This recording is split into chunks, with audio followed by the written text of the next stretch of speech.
Good evening, everyone. This is my third topic, concavity and inflection points. So, objectives to determine the intervals on which the graph of a function is concave up or concave down. To find the inflection points of a graph of a function, so determine where a function has extrema using the second derivative test.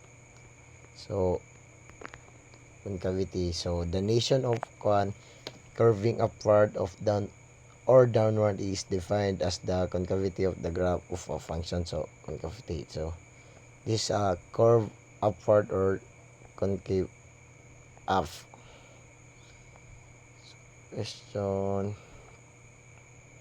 So, what is the derivative doing? So, this is the mana siya kining paan aning naa sa white, then kining naay mga red. So, mana siya ang concavity.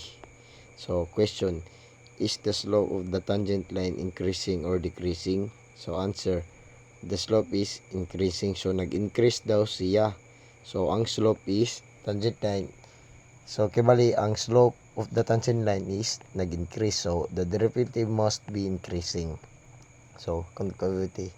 So, question, how do we determine where the derivative is increasing? So, if quantity x is increasing, if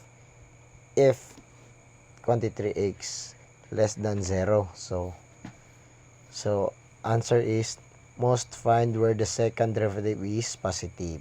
So, dirita sa the second derivative. So, if quantity x is concave up f.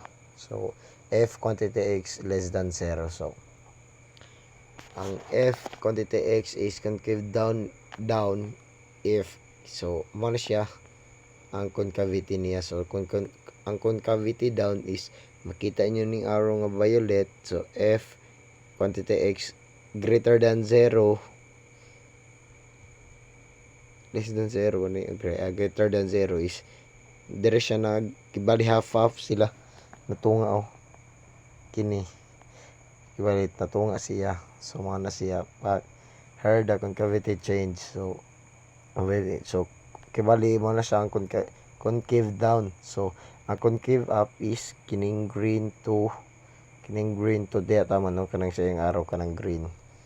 So, this is called an inflection point. So, or point of inflections. So, ang tawag na is inflection point or point of inflection siya daw. So, concavity